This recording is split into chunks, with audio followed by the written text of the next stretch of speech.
किसी को भी नहीं पता है कि मैंने क्या खाया था। हॉस्पिटल में भी पूछा गया तो हॉस्पिटल में भी ज्यादा कुछ नहीं बताया गया था। इसलिए नहीं बताया गया था क्योंकि बहुत भारी केस भी बन सकता था, चाहे बहुत ऐसी बातें हो सकती थी। इस वजह से हॉस्पिटल में भी ये लोग कुछ नहीं बताए थे, क्योंकि मुझे ही पता था मैंने क्या खाया। जब तक मैं नहीं बताई थी तब तक कोई नहीं बताता। और मैंने बहुत कुछ सोच समझने के बाद ही दोस्तों मैं बहुत ज्यादा डिस्टर्ब हो गई थी, तभी मैंने कुछ खाया था। क्या खाया था मैं बता दूं आप लोग को। कुनैल की गोली थी, कुनैल की गोली थी और बहुत सारी दवाइयाँ थी। अब दवाइयाँ पता नहीं किस किस चीज की थी, मुझे नहीं पता। खाने को तो मैंने बहुत चीजें सोच समझ के खा ली, क्योंकि मुझे बच्चों के बारे में, अपने लिए, अगर मैं अकेली रहती, जैसे एक औरत होती है सिर्फ हस्बैंड वाइफ रहते हैं, अगर कोई छोड़ के चला जाता तो शायद मैं रह लेती। मुझे बहुत कुछ सोचना था कि मेरे छोटे बच्चे हैं, बच्चों को स्कूल में लोग ऐसे बोल रहे हैं, फिर आगे धीरे धीरे एक एक चीज बढ़ती ही जाएगी। घटने वाली चीज नहीं थी। और मैं अकेली नहीं थी कि चलो मेरे आगे पीछे कोई नहीं है, कोई ताना नहीं मारेगा, चाहे कोई बात बनेगी बिगड़ेगी नहीं। सबसे पहली बात, मेरे करियर पे जो है बहुत ही बड़ा दाग लग गया था। बहुत ही कुछ ऐसा है कि मतलब लग गया था कि समझा जाए तो कोई मुझे कल को ताना मारता कि तुम्हारे आदमी छोड़ के चले गए, चाहे तुम ऐसा क्यों करी, ऐसा क्यों करी। तो मुझे यही चीज बेटर लगी कि जब मैं ही नहीं रहूंगी तो कोई सुनने क्या आएगा। हालांकि हिम्मत बहुत करी, कोशिश बहुत करी कि कुछ ना करूं, कुछ ना करूं, लेकिन लास्ट जो स्टेज था ना वो मेरा यही था। और वो भी कहीं ना कहीं बहुत गलत था। वो तो पता है गलत था, लेकिन मुझे देखो आपका बहुत ही गलत था, थोड़ा सा नहीं था, इससे कुछ भी हो सकता था। जिस कंडीशन में हम लोग आपको लेकर गए और लेकर वापस आए हैं, वो हम ही लोग जानते हैं कि किस तरीके से आपको लेकर आए। देखिए, हमने टेंशन में खा तो लिया, लेकिन मुझे नहीं पता उसके बाद क्या हुआ क्या नहीं हुआ, बस दर्द।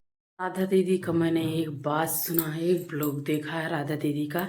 तो दोस्तों अभी अभी मैंने राधा दीदी का ब्लॉग देखी हूँ। तो वो ब्लॉग देख के मुझे मतलब बहुत अच्छा भी लगा और नहीं भी लगा, क्योंकि राधा दीदी ऐसा बोल रही हैं दोस्तों कि मतलब क्या ही कहें।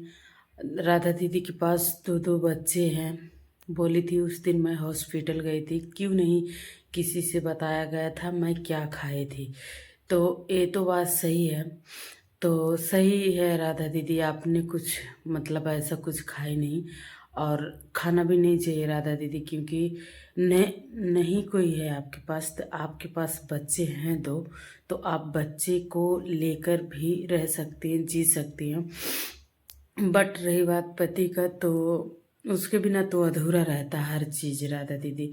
जैसे कि मतलब क्या ही कहे राधा दीदी, लेकिन जो भी है राधा दीदी, जो भी किए हैं आप अच्छा किए। चलिए कोई बात नहीं, अगर आप भगवान के दुआ से, माता रानी के दुआ से चलो आप ठीक हो गई, अच्छी हो गई, एक एक पहले जैसे हो जाइए आप, तो बहुत ही अच्छा लग रहा। क्योंकि राधा दीदी ने बताई भी है मैं क्या खाए थे।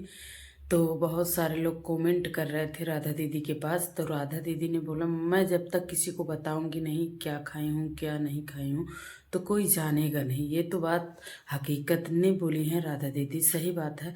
जब तक वो बताएंगी नहीं, कहेंगी नहीं, तब तक कोई कुछ नहीं जान पाएगा कि वो क्या खाए थी। ये तो बात सही है। बट रही बात राधा दीदी, ऐसा आप कोई गलत कदम मत उठाइएगा जो कि आपके बच्चे पे कोई गलत प्रभाव पड़े। तो आप अच्छे से मतलब बच्चे हैं जो, उन्हीं को आप देखिए। और आप बहुत ही अच्छा की राधा दीदी की, कुछ मतलब ज़्यादा ऐसा कुछ नहीं खाए कि आपका मतलब शरीर पे नुकसान आए। चलिए कोई बात नहीं है। फिर भी देखिए, कमेंट करने वाले को तो कोई रोक नहीं पाएगा राधा दीदी, ना कोई कह पाएगा। अब क्या ही करेंगी, आपके साथ ऐसा हो ही गया है तो हम लोग के हाथ में थोड़ी ना है दीदी। तो क्या ही कहें दोस्तों, राधा दीदी का बात सुन के तो बहुत अजीब से लगा हमें। इतना राधा दीदी डिस्टर्ब हो गई थी, क्या करें। चलिए राधा दीदी कोई बात नहीं, आप कुछ मत अब करिए, आप अच्छे से रहिए, अच्छे से वीडियो भी बनाइए। तो दोस्तों मैं मिलूँगी आप सभी से नेक्स्ट वीडियो में। Bye bye.